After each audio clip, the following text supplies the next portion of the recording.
Pachamama Flat.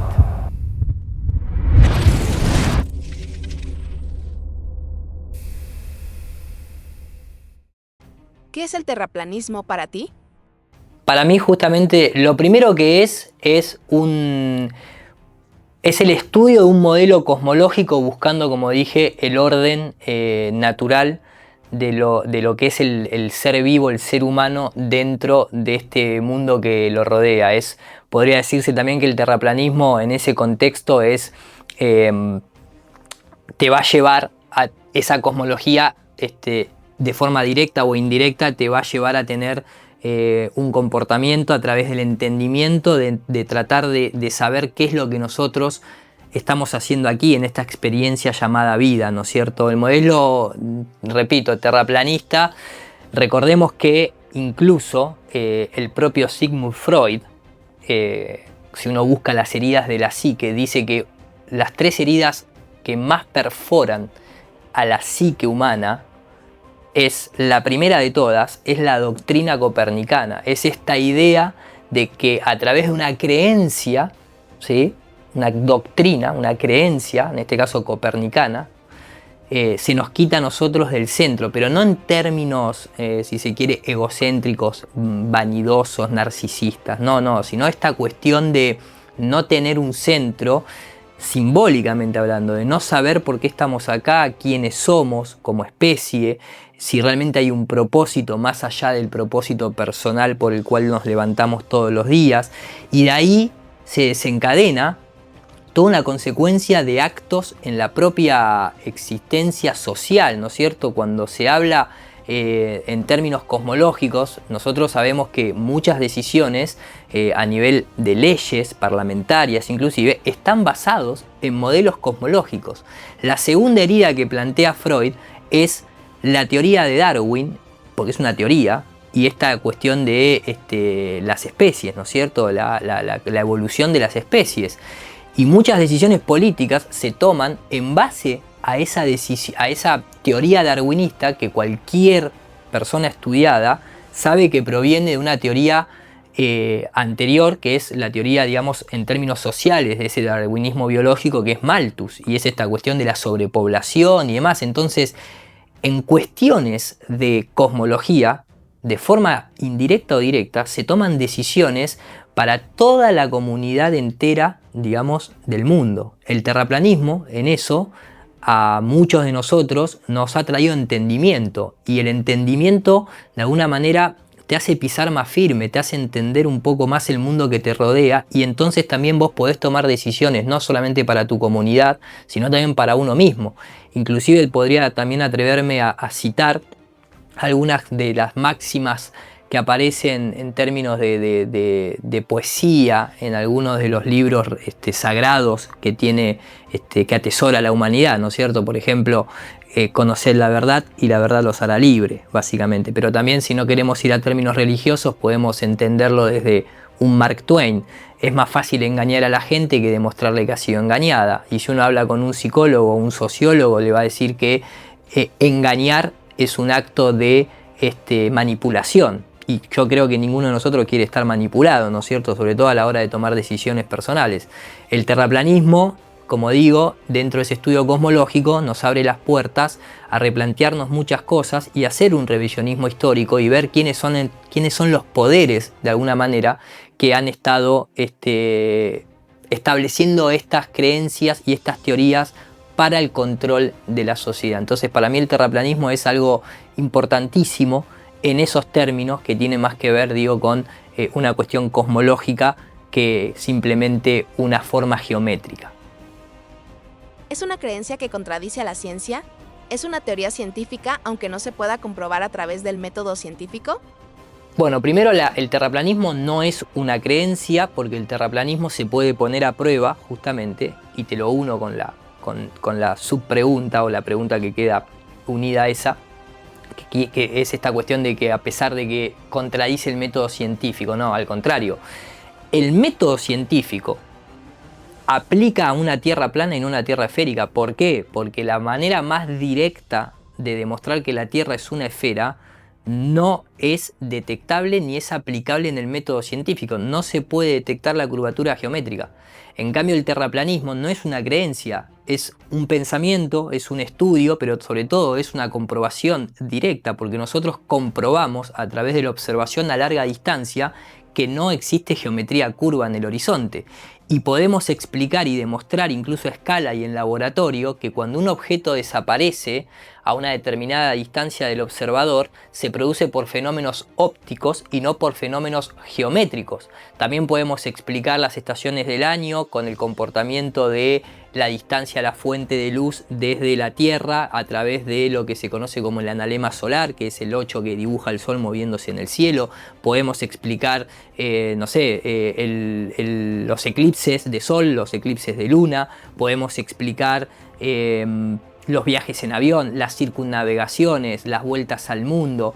En pocas palabras, todo aquello que se nos ha hecho, podemos explicar incluso el experimento de Eratóstenes, el cual tenía que asumir que los rayos entraban paralelos cuando todo el mundo ve que los rayos son divergentes hacia la fuente de luz, además de asumir una geometría curva que nunca ni él vio, ni nadie, ni ningún ser humano vio. Ese mismo experimento se puede demostrar haciéndole la pregunta al experimento que la distancia al Sol es el resultado que queremos obtener. La propia ciencia no pudo demostrar jamás de manera mecánica y directa la rotación de la Tierra, por lo tanto nosotros demostramos que la Tierra está quieta con ese mismo instrumental. Digo quieta en términos de girar, ¿no es cierto? Jamás se pudo demostrar la expansión del universo, propuesta por el jesuita Georges Lamaitre y luego tomada por Edwin Hubble. Siempre todo se observa hace miles de años, hay monumentos alrededor del mundo por todo el plano, desde las pirámides de Egipto hasta monumentos mayas, aztecas, que tienen una orientación celeste basado en equinoccios, en solsticios, en ciertas estrellas que aparecen en determinado punto del año, del momento del tiempo del año, que jamás han cambiado ni un ápice de grado en un supuesto universo en expansión que jamás se ha podido demostrar. Entonces, en realidad, la creencia y la que no aplica el método científico es el modelo heliocéntrico, no es el modelo terraplanista. Si bien uno no tiene las respuestas para la totalidad, como tampoco la tiene el otro, ningún modelo la tiene, estamos buscándola. El ser humano tampoco es la sapiencia absoluta, ¿no es cierto? Estamos, creo que, buscando de alguna manera tratar de obtener la mayor cantidad de respuestas posibles a las preguntas que nos hacemos, pero preguntas sobre todo fundamentales, ¿no es cierto?, de carácter cosmológico justamente.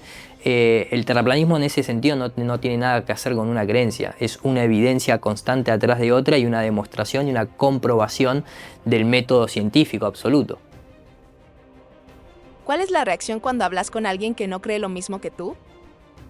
La reacción en cuanto a cuando uno expone estos temas con otras personas que tal vez no tienen esta misma forma de pensar, no me gusta llamar creencia, más allá de que la pregunta implica esa palabra, porque repito, no es una cuestión de creencia el terraplanismo.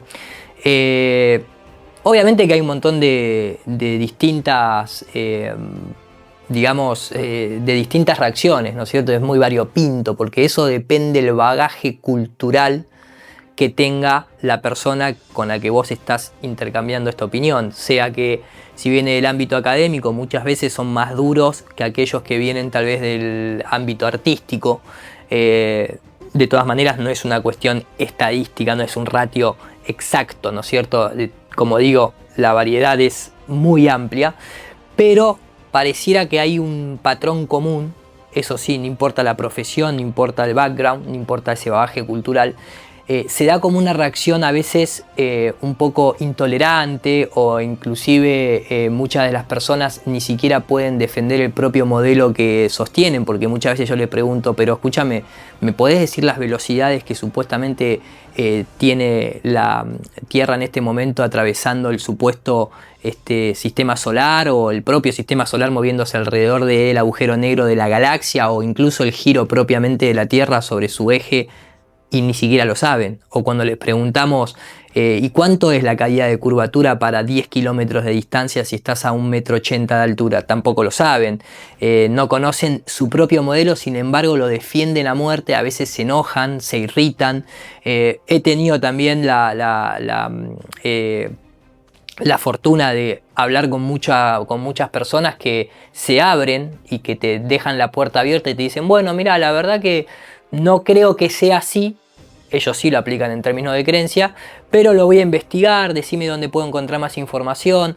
Muchas veces también nos gusta abordar este tema desde el paradigma histórico, de quienes crearon el modelo heliocéntrico, la teoría del Big Bang y este tipo de cosas, o cómo fueron fundadas las agencias espaciales, sobre todo la NASA después de la operación Paperclip.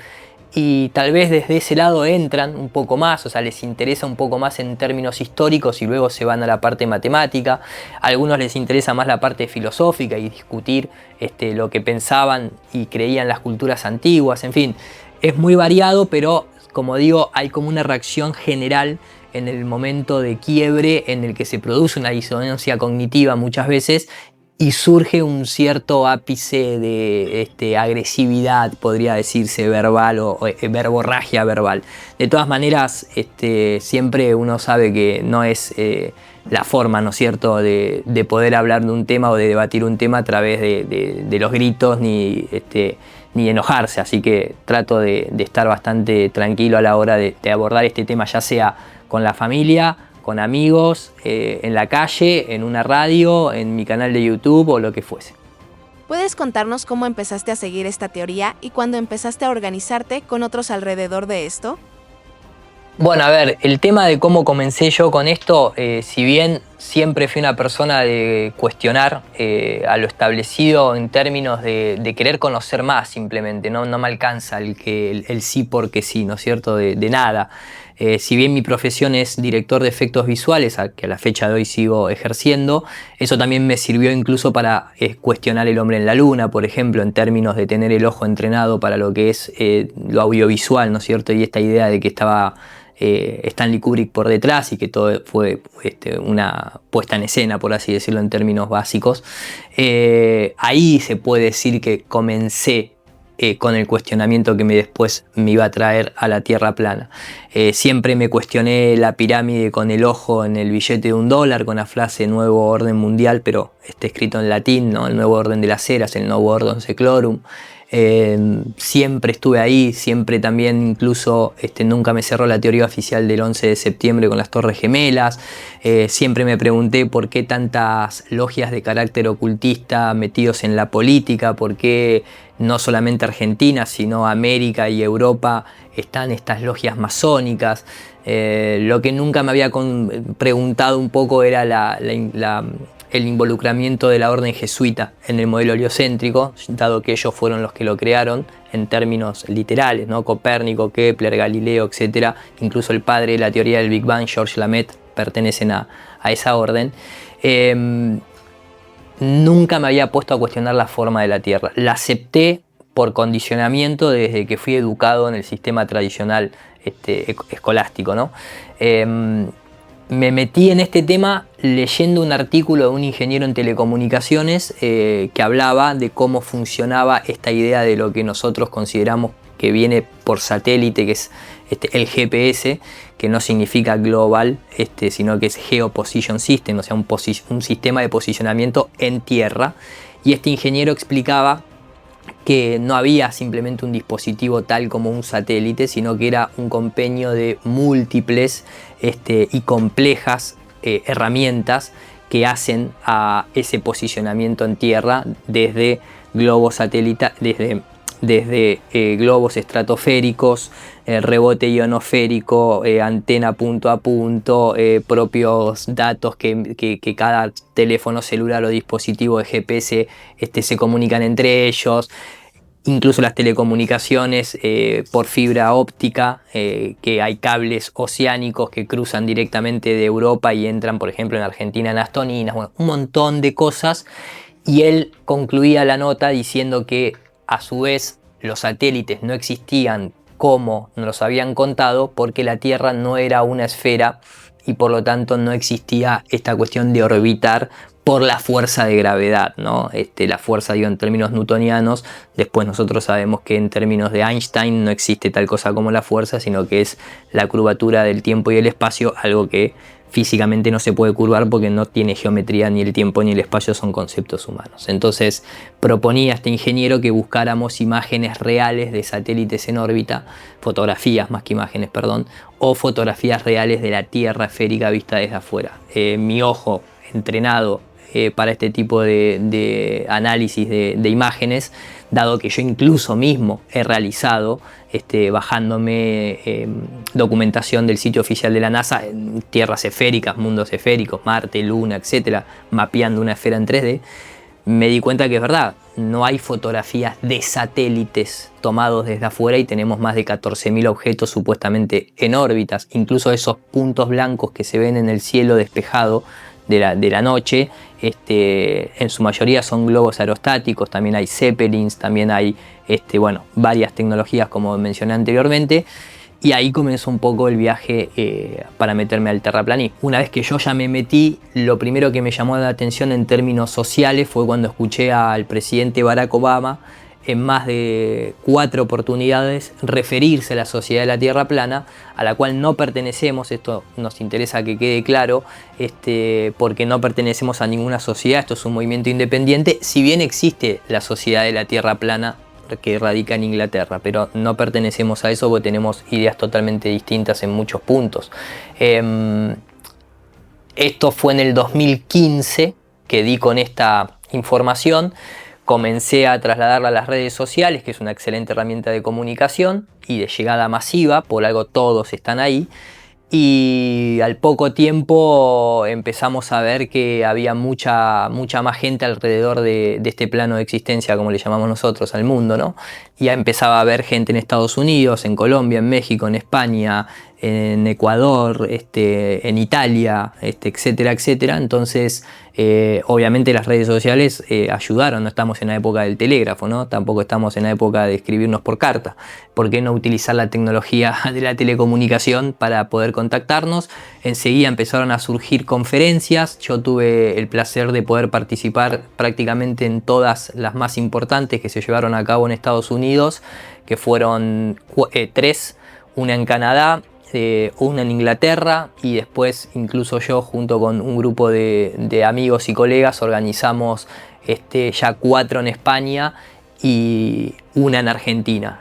A su vez en Argentina también se llevaron a cabo no conferencias, pero sí encuentros de tierraplanistas. El más conocido de ellos fue el que se dio a cabo el 2 y el 3 de marzo en la provincia de Buenos Aires, pero en Colón, pero de provincia de Buenos Aires, no de Entre Ríos, en el 2019, que fue un estallido por todos los medios. Pero así más o menos comencé a meterme con esto y contactarme con un montón de otros seres, que obviamente dentro de esa gente hay mucha gente profesional, desde pilotos, ingenieros, arquitectos como Guillermo Wood, astrofísicos. No es simplemente gente que investiga a través de un video de YouTube, en absoluto. Al contrario, esto lo que logró fue poder comunicarnos y intercambiar ideas, y nosotros siempre utilizamos el método científico, la matemática y las mismas herramientas que nos proporciona la academia para cuestionar a la academia, dado que la ciencia crece por el cuestionamiento y es uno de los grandes consejos que da la ciencia, cuestionar, ¿no es cierto? No aceptar simplemente por el principio de autoridad. ¿Qué te parece cuando alguien quiere convencerte de cambiar de opinión o cuando tú quieres convencer a alguien de cambiarla? ¿Qué sucede cuando alguien quiere tratar de hacerme cambiar de opinión o cuando yo quiero hacerle cambiar de opinión a la otra persona que tengo enfrente? Bueno, primero y principal, yo ya cambié de opinión. Repito, tengo hoy 41 años y yo me eduqué y me crié en el mismo sistema tradicional de educación. Incluso terminé la primaria, la secundaria, comencé la Universidad de Bellas Artes en la Ciudad de La Plata. Por lo tanto, siempre creí, eso sí fue una creencia mía, que la Tierra es una esfera, y que cuando yo veía con mis ojos que la Luna se movía, y el sistema educativo me había enseñado eso. Sin embargo, cuando miraba al Sol tenía que creer que el Sol estaba quieto y éramos nosotros los que nos movíamos alrededor del Sol. Todo ese tipo de pensamientos y de creencias y de opiniones, podría decirse, las cambié. Soy una persona, justamente el terraplanista es una persona de mente flexible, que ya estuvo de un lado y cambió de opinión para estar del otro, por ponerlos en términos conceptuales. Lógicamente, si algún día cumplieran la promesa del turismo espacial verdaderamente dicho, porque lo que hay hasta el momento con las agencias privadas es simplemente un cohete que se eleva a 100 kilómetros de altura y se sigue viendo plana la Tierra a esa altura, lo cual no debería, además de que no se ven ni las estrellas ni los planetas, lo cual tampoco debería ser así en su modelo, pero realmente existe ese turismo espacial y tenemos vacaciones en la Luna y cuando vemos que la Tierra es una esfera, volvería a cambiar de opinión absolutamente. Lo que busco es la verdad, no busco una creencia, ni una religión, ni un dogma, ni una doctrina. Por lo tanto, no tengo ningún problema en volver a cambiar de opinión. Ahora, cuando me encuentro con otra persona que todavía no ha cambiado de opinión, y sin embargo se nos trata a nosotros de dogmático, o de poco flexibles, o de que no queremos hacer un ejercicio de razonar, o de cuestionar, mejor dicho también, lo que trato de hacer es, ante todo, más o menos uniendo la pregunta anterior, no quiero convencer a nadie ni que nadie cambie de opinión. Es más, yo estoy en la postura de, para algo tengo mis propias plataformas y hacemos nuestras conferencias, para que el que quiere venir a escuchar, venga a escuchar. No voy haciendo acto de golpear la puerta de las casas queriendo hacer que haya más gente que cree o que piense o que estudie la forma de la Tierra, en absoluto. Creo que a cada alumno le llega su maestro, ¿no? Y a cada buscador de la verdad le va llegando sus temas. Entonces, en realidad no intento convencer ni cambiar de opinión. Ahora, si alguien viene, me pregunta y empezamos a tener un debate, una discusión, un intercambio de opiniones, yo tampoco ahí en ese contexto busco cambiar la opinión. Lo que busco es aportar datos, aportar información para que después el cambio, en todo caso, lo haga la otra persona, pero con sólidas bases de información y de datos y de cálculo y etcétera. No por una cuestión de que yo lo convencí o yo le hice cambiar de opinión. El cambio de opinión de una persona educada tiene que venir con la información, te tiene que hacer cambiar de opinión. No otro ser humano, sino la información cuando vos la integrás, básicamente. ¿Me contarías en qué se sostiene la teoría del terraplanismo? La teoría del terraplanismo, en realidad, voy a reformular un poquito, ¿no? En realidad, para nosotros la teoría es, por ejemplo, la del modelo heliocéntrico. ¿Por qué digo esto? Porque en realidad, filosóficamente hablando, desde lo que es la propia empiria, o sea, la experiencia personal, como bien dice el divulgador científico chileno Andrés Gomberov, para citar a alguno, ¿no? Dentro de todos los que lo dicen, la experiencia personal de todo ser humano en este mundo que habitamos es de una tierra plana y estacionaria. Lo extraordinario, lo que hay que justificar, lo que hay que convencer tal vez, es el hecho de la experiencia que uno no tiene de manera personal, que es que la tierra gire, ¿sí? Sea sobre su eje o alrededor del sol, y que el horizonte de alguna manera tenga una geometría curva. Por eso nosotros no hablamos tanto de una teoría terraplanista, pero se entiende el concepto. ¿En qué nosotros basamos de alguna manera ese estudio? Bueno, primero aplicamos lo que es el método científico, en el contexto sobre todo de la falsabilidad de lo que uno quiere demostrar. Se dice que vos, por más que tengas un montón de evidencias, algo que se evidencia, de premisas en el cual vos puedas decir que la Tierra es una esfera siempre desde la perspectiva indirecta, por ejemplo explicando el día y la noche, o tal vez haciendo alusión a que un objeto desaparece detrás de la curvatura geométrica y demás, son formas indirectas. Si ese principio es falseable, o sea que nosotros podemos demostrar en realidad que ese fenómeno no sucede, digo en términos geométricos, entonces el resto de la consecuencia o de las consecuencias tienen que ser reformuladas, o sea, se tiene que poder explicar el día y la noche de otra manera, las estaciones del año, los eclipses, etcétera, etcétera. En ese mismo contexto, digo, nosotros basamos principalmente, utilizamos ese método científico para poner a prueba si la Tierra realmente es una esfera. La principal de esas pruebas, obviamente, es la detección de la curvatura geométrica terrestre, dado que oficialmente se nos ha dicho que la Tierra tiene en su forma esférica promedio, porque supuestamente está achatada en los polos, estirada en el ecuador, tiene un factor de achatamiento y de estiramiento pero en ese promedio es de 12.741 kilómetros de diámetro. Utilizando esa medida que se nos ha dado oficialmente, uno puede aplicar trigonometría esférica, esa trigonometría esférica que uno puede haber aprendido en la secundaria, simplemente no hace falta irse a ninguna cuestión extra superior de matemáticas. Utilizando esa trigonometría esférica, hay una tabla de curvatura que uno puede deducir y puede calcular. Esa tabla de curvatura nos dice que a determinada distancia del observador y según la altura del observador, el horizonte geométrico va a tener por defecto una caída en donde supuestamente los objetos deberían quedar, ¿sí?, ocultos de la vista del observador. ¿Bien?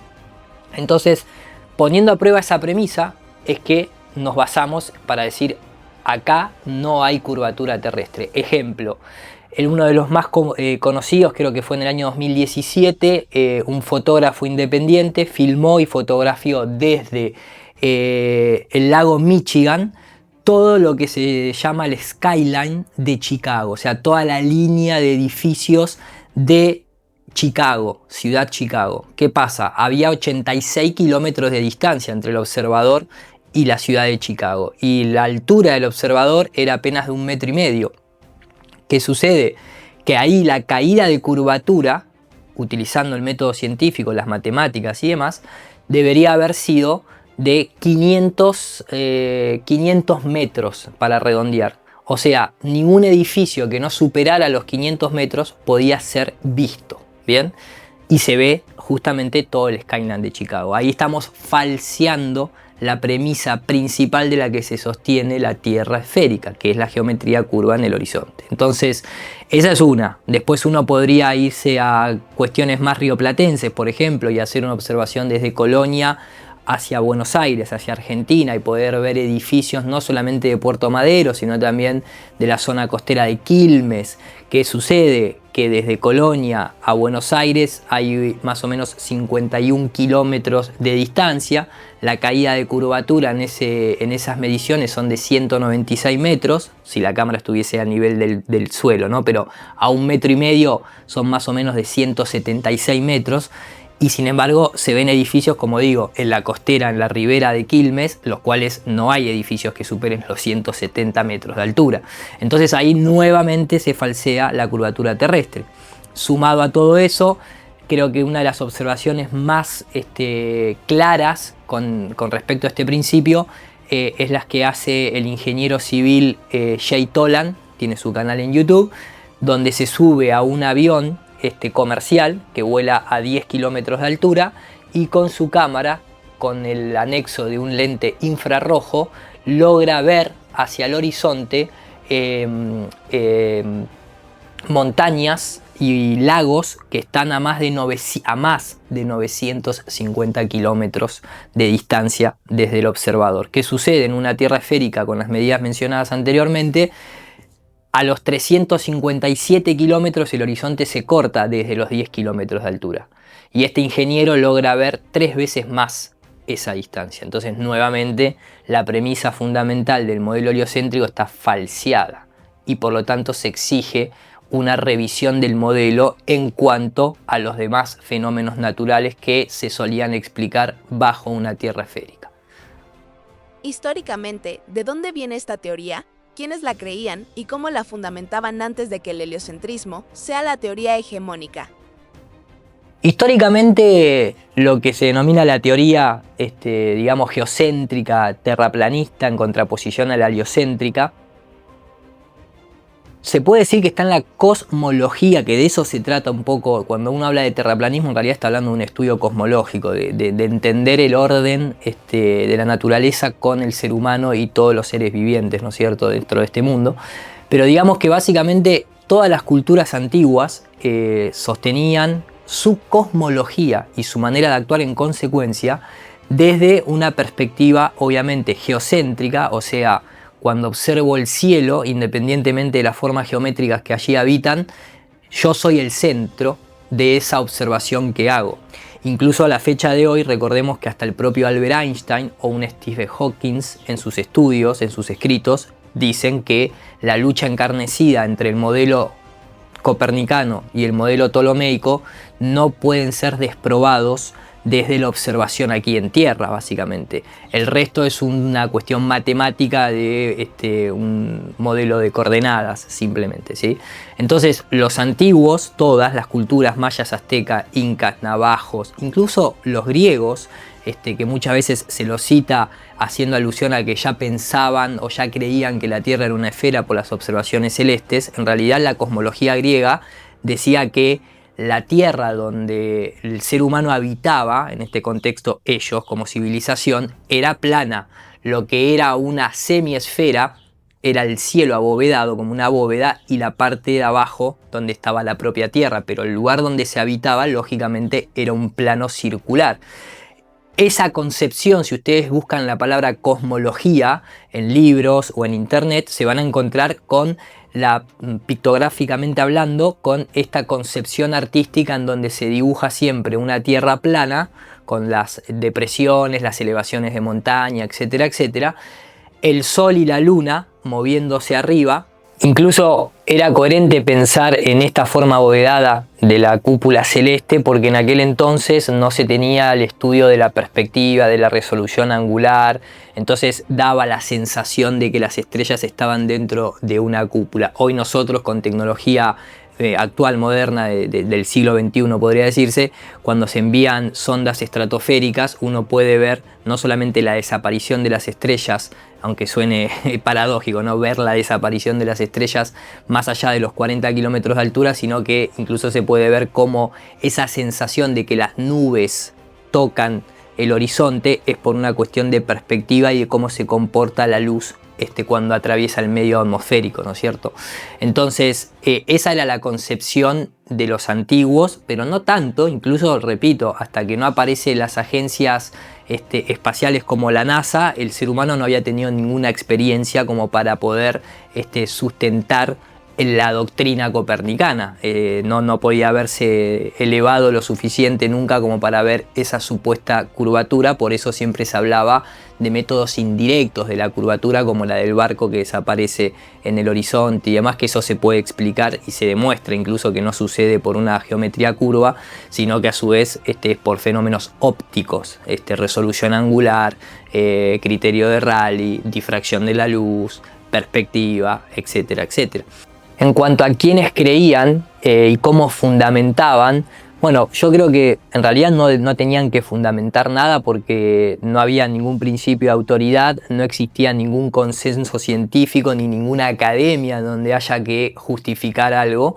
Ellos simplemente en términos prácticos y empíricos utilizaban los principios de la naturaleza, en términos físicos si se quiere, para desarrollar sus herramientas o sus vehículos de transporte o sus observaciones celestes. Por ejemplo, jamás un navegante asumiría que la Tierra tenía una curvatura en donde el agua se iba a caer. Eso es un mito popular, simplemente. Cualquier navegante de cualquier época, no solamente si navegaba por mapa, sino simplemente por la propia empiria y práctica de salir al mar, siempre sabía que el agua estaba plana, o sea, el agua asume su nivel independientemente del oleaje, ¿no es cierto? O sea, conocían cómo operar un barco y poder dar la vuelta al mundo, dado que incluso dar la vuelta al mundo es circunnavegarlo, o sea, darla en un círculo, ¿sí? Recordemos que a la fecha de hoy, del año 2022, estamos hablando de que nadie ha podido hacer un recorrido norte-sur o sur-norte,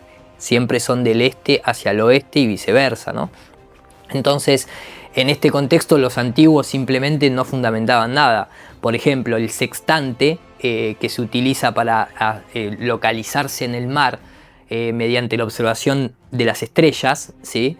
Siempre que se hace el cálculo con un sextante, acá se toma como referencia la estrella, acá se toma el punto de referencia del observador, ¿sí? Se tira una hipotenusa, una tangente, pero aquí abajo la base de ese triángulo siempre se asume plana. Y estamos hablando de orientación de varios cientos de kilómetros a veces. Y sin embargo nadie calcula que la base del arco tiene que estar curva. Y en una tierra esférica eso debería ser así, por ejemplo. El astrolabio mismo opera en una tierra plana y estacionaria, donde lo que se mueve es la bóveda celeste, ¿no es cierto? Son las estrellas las que giran arriba nuestro, el reloj el reloj solar también opera de la misma manera, asumiendo que el Sol es lo que se mueve, que es lo que nosotros observamos, igual que cuando observamos la Luna. Los eclipses, por ejemplo, están tomados a través, incluso en la modernidad, la propia NASA utiliza todavía el calendario de los ciclos de Saros, o sea, los eclipses se determinaron por la repetición de los fenómenos y anotar esos ciclos, simplemente, no porque la Tierra sea una esfera. Las cosechas mismas, las estaciones del año, no solamente funcionan por repetición, sino que todas esas culturas sabían cuándo cosechar y cuándo sembrar en relación a las estrellas y a la época del año, y sin embargo ellos vivían todos dentro de la coherencia de una Tierra plana y estacionaria, sin pensar que fuese una esfera. Obviamente el día y la noche se lo explica de la manera más coherente. El Sol, que es una fuente de luz, es la que se aleja, la que se mueve y tiene el mismo tamaño que la Luna y están cercanos. Cercanos, que digo, con respecto al suelo de nuestro mundo, ¿no? Si uno triangula, utiliza la trigonometría, desde el observador puede sacar la distancia al Sol, simplemente, igual que lo puede hacer con una estrella. Entonces, en ese sentido, no tenían demasiadas dificultades, ¿no? Ni tampoco tenían que estar justificando ante ninguna inquisición académica la forma de la Tierra, simplemente vivían. Esa era un poco la tendencia, ¿no?